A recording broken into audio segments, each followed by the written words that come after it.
It's great to be here, firstly, and then we got to have a run on his bike up and down the mountain, which is nice with nobody else about, and just some promotional shots for the programme and everything for this year's TT. So that's when you know you've made it at the TT then. It doesn't matter if you get two wins, it's been on the front cover of the programme, is it? Yeah, it's an absolute honour. It's something that, you know, I've looked at since I was a kid. Every time we got here, a news on front cover, so real honour to be on it, and it's good for the sport. And a little blat on the mountain as well. Conditions a bit iffy up here, but not quite as bad as Le Mans last week. No, it were a bit damp, but not as bad as Le Mans. No. Yeah, we were soaked last week. Conditions were unreal. Well, nice to just get a run up there. You know, you never normally get to do this kind of thing. So just here at the bike on its own up there, it's amazing. First time you've had the bike on the road this year. Bit of a long layoff since the end of last season. Are things feeling good? Yeah, good. We've put in quite a bit of testing to be fair on this bike, and it's in a good place. And it was nice just to use it on the road because obviously it's just different to a track, and it feels good. Yeah. And how much of a difference does it make having the 600 in the World Trophy this year? Does it give you any sort of feedback for what you're doing with the TT and the roads, or is it a completely different beast? It's a different beast, so to speak, in some ways, but it's perfect for the data that we collect off that. We can transfer it to this and vice versa, and it's nice to be using the same Honda engine all the time, albeit it's in a different chassis. But there's no transition to make from 1000 to 600 from one to the other, and it's good. It's working well for us. 2 wins last year, obviously that puts you right in the frame for, well, more success this year, but obviously with the way Molly was riding at the end of the races last year, a new lap record. I mean, does that mean the whole level jumps up this year? Do you have to work that much harder? What's it going to take to get a win on the mountain course this year? It's going to be like any other year, difficult, and you know we come here knowing that, we all know that, and it definitely went up a notch for everyone last year, and you know there's no reason why it shouldn't keep climbing. We've done as much as we can to move our game on and to get better at what we do and how we do it. So, and I'm sure Dave has done the same, and along with the other competitors. And yeah, it'll be difficult as always, but that's why we're here. You know, we don't come to ride around. Similar approach, you know. We're coming here not worrying about the wins from last year. We've got to try and notch up a couple more, you know, if possible on the day. But coming with same sort of idea, same approach. You know, it's TT. It's an incredible event. It's totally different to anything else. So 100% respect for it. Molly's back with Dan Sale. They had a lot of success when they're together. Obviously, drivers have a bit of needle between themselves. The passengers, you know, do you rank yourselves against each other? You know, do you sort of measure yourself against each other, as it were? Well, you know, Dan's an incredible competitor on this course, and his track record's amazing. You know, you always respect the lads who are doing what they do, because it is an hard job, you know. But you know, I'm confident with Ben. You know, when he's on 100%, so am I. You know, we're gonna come back and give all we've got. But yeah, you do look to a bit of inspiration from here and there. But you know, I'm quietly confident with what I do, and we'll come back and give it another go. Right, so there's less than 2 months to go now. What's the plan between now and then? A bit more preparation, bit more testing. It's just good to ride that bike, you know, as much as we can before we come and tick all them boxes and come and have a go.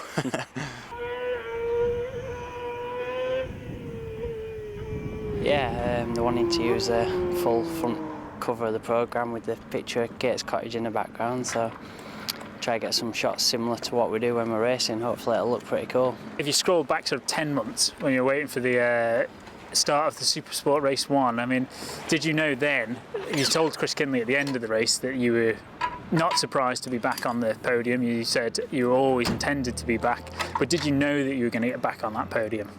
Well, you never know on the day, do you? But I knew at some point I would be doing, and things had gone pretty good with all my riding prior to the TT. Even though I hadn't ridden the 600, I was riding good, and the 600 felt good on the couple of practice laps I managed to do on it. So yeah, it was all kind of going in the right direction, and you just get a feeling when you know stuff's right before the Isle of Man, whether it's going to work for you, whether it's not. I don't want to sort of keep dragging you back to it, but you really, like, in this sort of 5 years that you had to fight back to full fitness, I mean, did you really never doubt that you were going to get back on the top step? Yeah, obviously at certain points when I was in hospital and my leg was absolutely just in such a state that I thought I'm going to be lucky to keep my leg, never mind race again. So, you know, I was realistic at times that it was important to try save my leg. But as soon as I was through any of that, and you know, my leg was back to a stable position, then it was all about trying to get fit to be able to race again. This year you're coming obviously on the back of 3 wins. I mean, that must give you not just more confidence, but it must also sort of put that doubt out of your mind as well, that you can just focus on going faster and you know, doing what you need to do to win.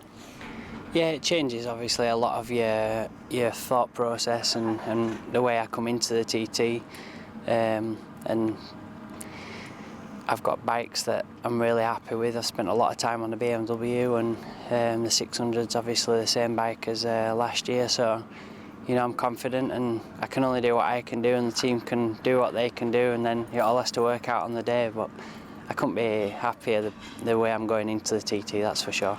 Yeah, and you've been doing a lot of testing, as you said. I mean, you kind of went down back of your van, one-man sort of outfit to start with, and you've put in a lot of time down there. Can you tell us a little bit about the bike?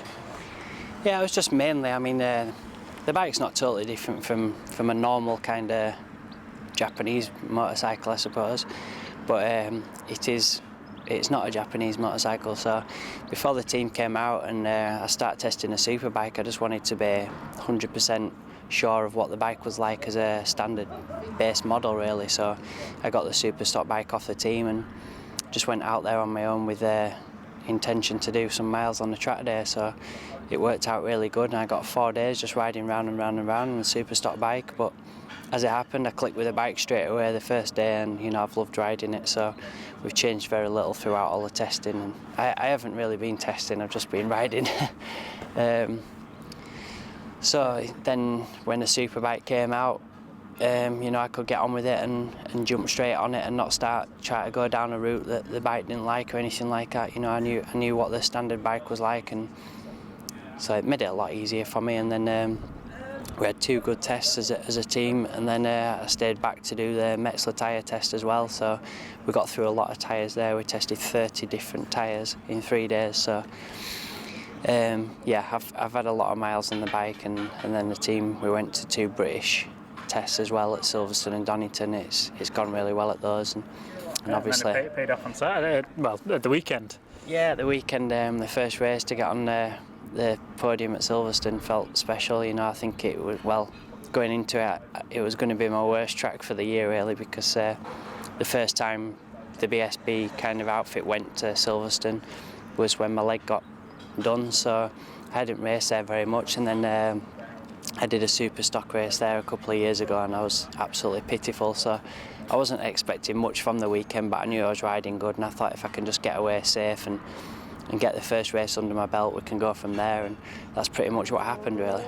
So I think anyone who follows you on social media would realise that you've just been really enjoying this testing and actually getting back on track and just really having a good time.